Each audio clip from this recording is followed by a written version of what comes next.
লেখলাম। আপনারা ইতিমধ্যেই জেনেছেন যে কাঞ্চনপুর ইউনিয়নের বারবার নির্বাচিত চেয়ারম্যান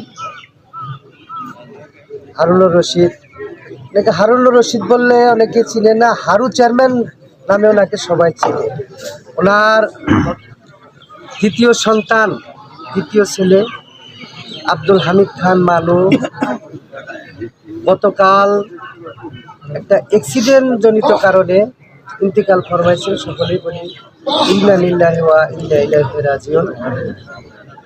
সেই জানাজায় উপস্থিত আছেন আমাদের সকলের শ্রদ্ধেয় ভাষালী সজীবন সাবেক সংসদ সদস্য, কৃষক শ্রমিক জনতা লীগের প্রতিষ্ঠাতা সভাপতি বঙ্গবীর আব্দুল কাদের সিদ্দিকী উত্তম সহ আমাদের বিএনপি পরিবার সহ জামাত অন্য সকল রাজনৈতিক দলের সকল নেতৃবৃন্দ সকলকেই এবং আমার সকল উপস্থিতি সকলকে আমার ব্যক্তিগত পক্ষ থেকে সালাম অভিনন্দন, আসসালামু আলাইকুম। আসলে জানাজায় দাঁড়িয়ে এত কথা বলা ঠিক না, তবু বলতে হয় আমি একজন খেলোয়াড় ছিলাম। এই মানু আমার সাথে অনেক মাঠে অনেকভাবে খেলছি, আমরা একাত্রে খেলাধুলা করছি। আমি ক্রীড়া সংস্থার কর্মকর্তা ছিলাম, তখনও মানুষ টাঙ্গাইল জেলা দলের প্রতিনিধিত্ব করেছি খেলোয়াড় হিসাবে। সেই সুবাদে আমি মানুকে অত্যন্ত কাছে পেতেছিল। হাসি ছাড়া তার মুখে কোনো কথা ছিল না, সে হাসি ছাড়া কথা বলতে পারতো না।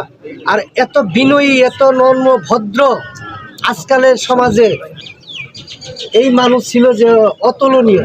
তা আমি মানুর মানে কুল্লু নাফসি যায়কাতুল মউত, সকল প্রাণীরই মৃত্যু স্বাদ গ্রহণ করতে হবে, কিন্তু এই মানুর মৃত্যুটা আমি স্বাভাবিকভাবে নিতে পারতেছি না। যে মানুষ যেদিন অ্যাক্সিডেন্ট করে তার কিছুক্ষণ আগেও আমার সাথে কথা বলছে হাসি মুখে, ভাই কেমন আছেন, এই কথা বলে একটু পরে শুনি মানুষ অ্যাক্সিডেন্ট করছে। এই কথাটা বারবার মনের মধ্যে ফিরে দেয়। তা আমি উপস্থিতি সকল মুসলিয়ান একরাম ভাইরা, আমরা শুধু এখন মানুষের জন্য কি করতে পারি, কি দেব, একমাত্র মহান আল্লাহ তাআলার কাছে দোয়া আরজ ছাড়া আর কিছু করতে পারি। তাই মহান আল্লাহ তাআলার কাছে দোয়া করি মানুকে সর্বোচ্চ বেস্ত জান্নাতুল ফেরদাউস দান করুক। আমি এই কথা বলে আমি সকল উপস্থিতি সকলকে ধন্যবাদ জানাই এবং মানুর পরিবারকে আল্লাহ ধৈর্য ধারণ করার জন্য তৌফিক দান করুক। সকলকে ধন্যবাদ। আসসালামু আলাইকুম। সবাই একটু ধৈর্য ধরেন, একটু ধৈর্য ধরেন।